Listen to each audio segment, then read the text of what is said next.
अरे नहीं, मेरी तो चप्पल टूट गई। अब मैं बाहर सब्जी लेने कैसे जाऊं? अरे माँ जी क्या हुआ?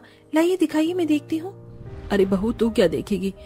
अभी पिछले दिनों ही यही ससुरी टूटी थी तो सिया ने जुगाड़ लगाकर जोड़ दी थी। अब तो लगता है दूसरी चप्पल लेनी ही होगी। ये लो माँ, आपकी चप्पल जुड़ गई।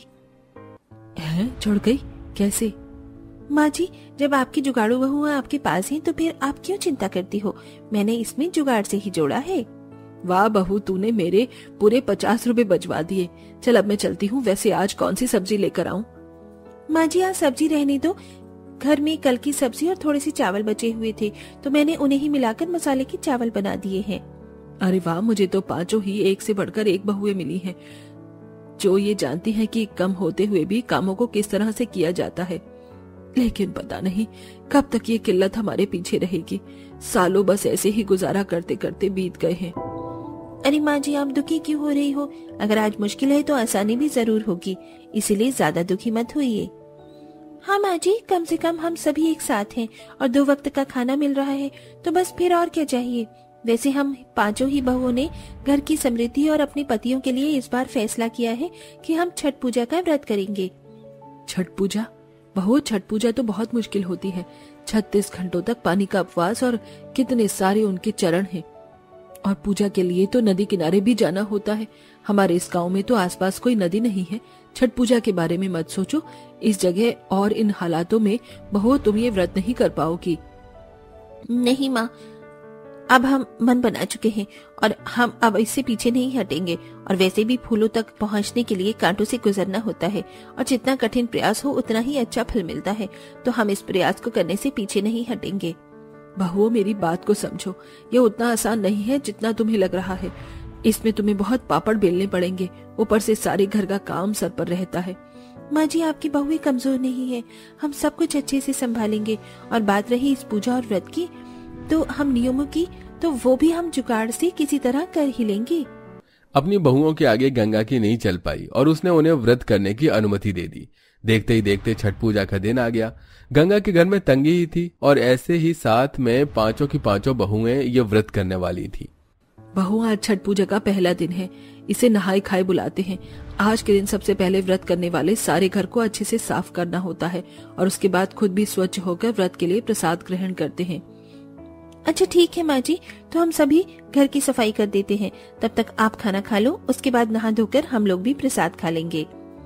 नहीं बहू, ऐसे प्रसाद नहीं ग्रहण किया जाता। सबसे पहले व्रती अपना प्रसाद लेती है, उसके बाद ही घर के अन्य सदस्य अन्न को मुंह में डालते हैं। और इस तरह व्रत की शुरुआत में ऐसा नहीं है कि कुछ भी खा लिया जाए। मुख्य रूप से कद्दू, चना दाल और चावल ही खाए जाते हैं। अरे नहीं माँ जी, हमारे पास तो कुछ भी ज्यादा नहीं है, तो फिर हम ये व्रत की शुरुआत ही कैसे करेंगे? इसीलिए तुम्हें मना कर रही थी बहू कि इस व्रत के बारे में मत सोचो। भगवान की भक्ति के लिए भी पैसा होना ही जरूरी हो गया है। गंगा की बहुएं ये सुनकर उदास हो गईं, क्योंकि उनके पास पूजा के नियमों वाला प्रसाद नहीं था जो वो अपना व्रत शुरू कर पाती। लेकिन वो पांचों ही जुगाड़ू थी। कुछ ही देर के बाद सोच समझकर सोनाली बोली, अरे हाँ, एक आइडिया है, हम भी अपना व्रत कर सकते हैं। कैसे? भाभी सुना नहीं है, अगर नियत साफ हो तो भगवान खुद तुम्हें रास्ता दिखाते हैं। हमारे पास दाल और चावल तो है, लेकिन कम मात्रा में है। हाँ, इतने कम में किसी का एक का भी भला नहीं होगा। बस जरा दिमाग लगाइए। हम उन दोनों चीजों को मिलाकर खिचड़ी बना सकते हैं। उसमें सिर्फ दाल और चावल ही होंगे और खिचड़ी हम सभी भरपेट खा पाएंगे। अरे हाँ, ये तो मेरे दिमाग में आया ही नहीं। चलो बहू, आज का दिन तो तुम ऐसे गुजार दोगी, लेकिन बाकी के 3 दिन का क्या होगा? व्रत खोलने को कच्चा दूध या शरबत कहाँ से आएगा? तीसरे दिन के लिए सिंदूर, सुपारी, मिठाइयाँ, इलायची और चने वगैरह कहाँ से ला कर दूंगी मैं? और सबसे बड़ी बात, यहाँ कोई नदी नहीं है जहाँ तुम बांस की टोकरी से सूर्य देव की पूजा कर पाओ। माँ जी, जबकि हम तभी देख लेंगे। जैसे आज रास्ता खुला है वैसे ही हम उन दिनों में भी कोई जुगाड़ लगा ही लेंगे। संजना की बात सुनकर गंगा उससे आगे कुछ नहीं बोली और पांचों बहुओं ने घर वगैरह साफ करके खुद को भी शुद्ध करके नहाए खाए के दिन को पूरा किया। छठ पूजा का एक दिन तो इस तरह से बीत गया और अगला दिन पांचों बहुओं के लिए और भी चुनौतियों लेकर आया। आज छठ पूजा का दूसरा दिन यानी कि खरना था। पांचों बहुएं सुबह से ही तैयारियों में लगी थीं। बहू, आज खरना है। कल जो दोपहर के वक्त तुमने व्रत किया था, आज तुम शाम में उसे खोल सकती हो और थोड़ा बहुत प्रसाद खा सकती हो। लेकिन प्रसाद ऐसे नहीं खाते कि सिर्फ अपने लिए बनाया और खा लिया। आसपास के लोगों को भी निमंत्रित किया जाता है और प्रसाद में चावल और गुड़ की खीर के साथ रोटी खाई जाती है। माँ जी, गुड़ जरूरी है क्या? हम खीर में शक्कर या चीनी भी तो डाल सकते हैं ना? नहीं बहू, चीनी बिल्कुल भी नहीं डाल सकते, इस तरह व्रत टूट जाएगा। तुम ध्यान रखना, रोटी बनाते वक्त आटे में भी नमक मत डाल देना। इस दिन यही ध्यान देने वाली बात है कि चीनी और नमक का प्रसाद में इस्तेमाल न हो, और साथ ही प्रसाद को अगर बर्तनों में ज्यादा केले वगैरह के पत्तों में दिया जाए तो और भी अच्छा रहता है।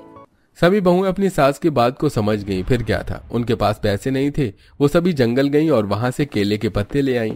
अब बात थी कि वो खीर किस तरह बनाए। हम खीर कैसे बनाई? हमारे पास तो न पैसे और न ही सामान।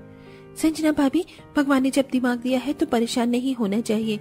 माँ ने बोला था कि अगर प्रसाद पत्तों में खाया जाए तो और भी अच्छा होता है, लेकिन अब घर में तो केले के पत्ते नहीं होते हैं ना, इसलिए हम जंगल से थोड़े ज्यादा पत्ते ले आएंगे। अब हम उन्हें बेचेंगे और जो भी इनसे हमें मिला उसी से हम अपनी छठ पूजा की दूसरे दिन की तैयारी करेंगे। गंगा की बहुओं ने ऐसा ही किया। शाम होने में वक्त था, इसीलिए उन सभी ने जुगाड़ लगाकर अपने प्रसाद का इंतजाम किया। हर कोई जंगल नहीं जा सकता था, इसीलिए लोगों ने उन्हीं से केले के पत्ते खरीदे और बदले में बहुओं को जो प्रॉफिट मिला उन्होंने उससे अपनी छठ पूजा को रोशन किया। सभी बहुओं ने खरना के दिन से ही 36 घंटे पानी का उपवास भी रखा और ऐसे ही तीसरा दिन भी निकल आया। आज का दिन सभी व्रती लोगों के लिए सबसे खास दिन था। पांचों बहुओं ने जुगाड़ से बांस की टोकरियां बना ली और थोड़े पैसों से उनमें रखने वाली पूजा की सामग्री को भी भर लिया। लेकिन सबसे बड़ी चुनौती अभी उनके सामने थी। सभी तैयारी तो हो गई है, लेकिन यहाँ हम शाम को समय किस नदी में सूर्य देव को अर्घ्य देंगे और इस टोकरी को कहाँ पर बहाएंगे? ये दिन सबसे ज्यादा खास होता है। गांव में कितने लोगों ने ये व्रत किया है, लेकिन कोई नहीं जानता कि आज की पूजा कहाँ होगी। अरे हाँ, मेरे पास एक जुगाड़ है। हमारे इस जुगाड़ से सभी की मदद हो जाएगी। कैसा जुगाड़? माँ जी, हम अपने घर के बाहर वाले कच्चे मैदान में एक गड्ढा बनाएंगे और उसे पानी से भरकर उसमें अपनी संध्या अर्घ्य की पूजा को पूरा करेंगे। ठीक कहती हो भाभी, ऐसे गांव के बाकी लोग भी संध्या अर्घ्य कर पाएंगे और सभी मिलकर छठी मैया के गीत भी पुकारेंगे। ऐसे तो सारा गांव रोशन हो जाएगा। जैसा कि सिया ने आइडिया दिया था, सभी बहुओं ने हूबहू वैसा ही किया। उन्हें ये सब करने में मेहनत हनत तो लगी, लेकिन उनके पास कोई चारा नहीं था। शाम के समय सभी गांव के व्रती लोग पांचों बहुओं की जुगाड़ वाली नदी पर आ गई और औरतें बैठकर छठी मैया के गीत गुनगुनाने लगी। सभी तरफ रौनक हो गई। जहां पांचों बहुओं ने बांस की टोकरियों को अपने पतियों के साथ अर्घ्य किया और सूर्य देव की पूजा की। पांचों बहुएं अपनी पूजा में जितने जुगाड़ कर रही थी उतनी ही मेहनत से उन्होंने पूजा की थी। भूखे प्यासे वो सब कुछ कर रही थी। देखते ही देखते संध्या अर्घ्य का दिन भी पूरा हो गया और आज आखिरकार पूजा का आखिरी दिन था। पांचों बहुएं और गांव के बाकी लोग उसी जुगाड़ू नदी के पास इकट्ठा हुए और उगते हुए सूरज को देखकर सभी ने अपना व्रत खोल दिया। गंगा की बहुओं ने इतनी मेहनत की थी, उनकी सास पैसों का इंतजाम करके उनके लिए दूध लेकर आई, जिससे पांचों बहुओं का व्रत खुला। गांव वाले उनके हालातों से वाकिफ थे, इसीलिए उन्होंने उन्हें व्रत खोलने को फल वगैरह भी दिए और सब कुछ अच्छे से हो गया। बहुओं, तुमने इतनी मेहनत की, लेकिन देखो कुछ भी नहीं बदला। गंगा ने अभी ऐसा बोला ही था कि तभी उसका बेटा भागता हुआ आया। माँ एक खुशखबरी है माँ। आप जानती हो, हम पांचों भाइयों को काम मिल गया माँ। वो हमने काफी साल पहले लकड़ी के मेज बनाकर नहीं बेचे थे, वो एक बड़ी कंपनी वाले ने देख लिए और अब वो चाहते हैं कि हम ऐसे ही और भी मेज बनाएं। अपने बेटे की बात सुनकर गंगा बहुत ज्यादा खुश हुई। पांचों बहुओं को भी रोना आ गया। उनका जुगाड़ू व्रत संपन्न हो चुका था, उनकी मन्नत पूरी हो गई थी। सभी ने छठी मैया का बहुत बहुत शुक्रिया अदा किया और उस खुशी को मनाया। कुछ ही दिनों बाद गंगा के बेटों के बाहर काम करने की वजह से घर के हालात भी सुधर गए और सभी मिलजुल कर खुशी खुशी रहने लगे। तो कैसी लगी आपको हमारी ये छठ पूजा की कहानी? कमेंट करके जरूर बताइएगा।